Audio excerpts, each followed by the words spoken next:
Telegram. Cyrax.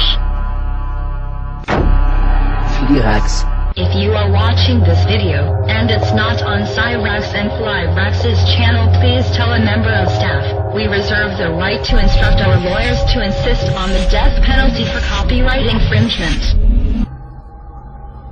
The next step after the Vril flying saucers was the Haunebu series of craft. By 1939 the SS had produced the RFC-5, which it called the Haunebu 1. In August 1939, the machine made its maiden flight, and proved its viability. The early Haunebu 1 craft, of which 2 prototypes were constructed, were 25 meters in diameter, had a crew of 8, and could achieve the incredible initial velocity of 4,800 kilometers, but at low altitude, further enhancement enabled the machine to reach 17,000 kilometers. Flight endurance was 18 hours. To resist the incredible temperatures of these velocities, a special armor called Victolan was pioneered, specifically for both the Haunebu and Vril series of disc craft.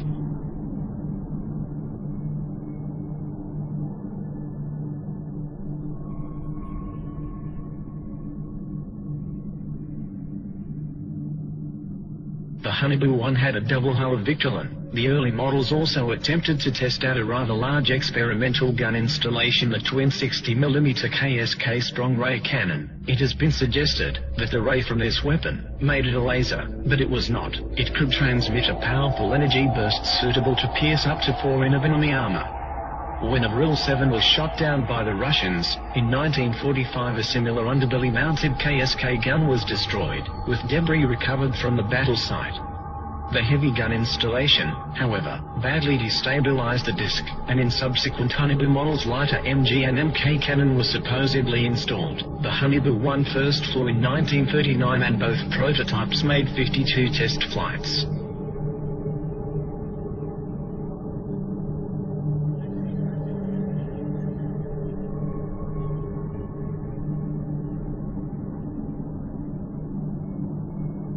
In 1942, the enlarged Haunebu 2, which was 26 meters diameter, was ready for flight testing. This disc had a crew of 9, and could also achieve supersonic flight of 6,000 to 21,000 kilometers with a flight endurance of 55 hours. Both it and the further developed 32-meter diameter Haunebu 2 had heat shielding of 2 hulls of Victolan. The craft were constructed and tested between 1943 to 44. The craft made 106 test flights. By the end of 1940, the Haunebu 2 had entered service as a reconnaissance aircraft, and there is certainly photographic evidence to support this. For example, one was caught on camera near Antarctica in 1940. The design of the Haunebu 2 should be noted for future reference. Whatever their exact nature, it appears confirmed that a range of alternative design aircraft were by now on the drawing board, or hovering above the ground. Some of these designs proved worked, and successes were being reported. On 17 April 1945,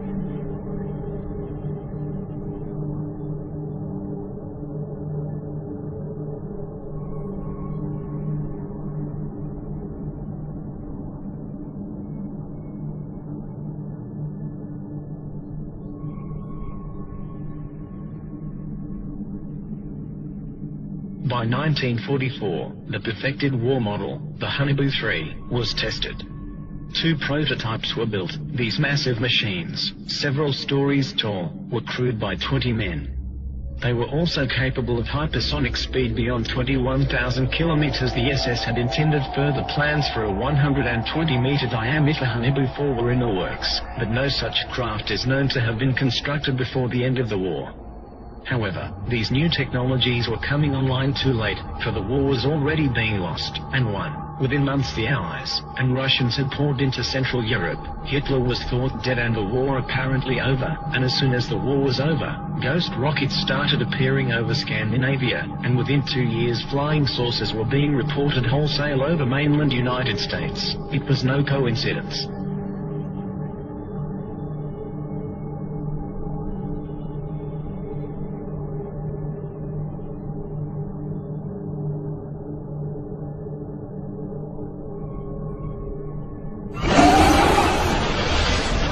Campus.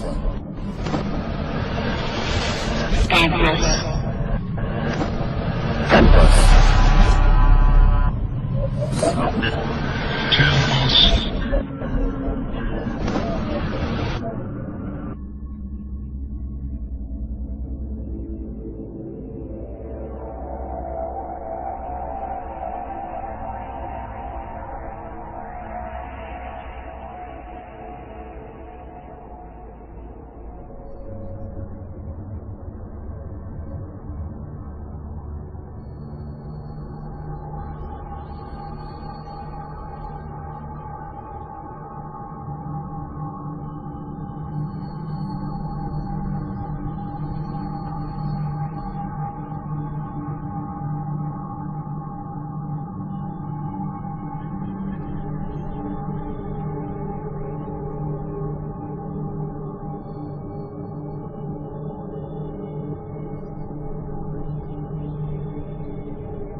The New Believers.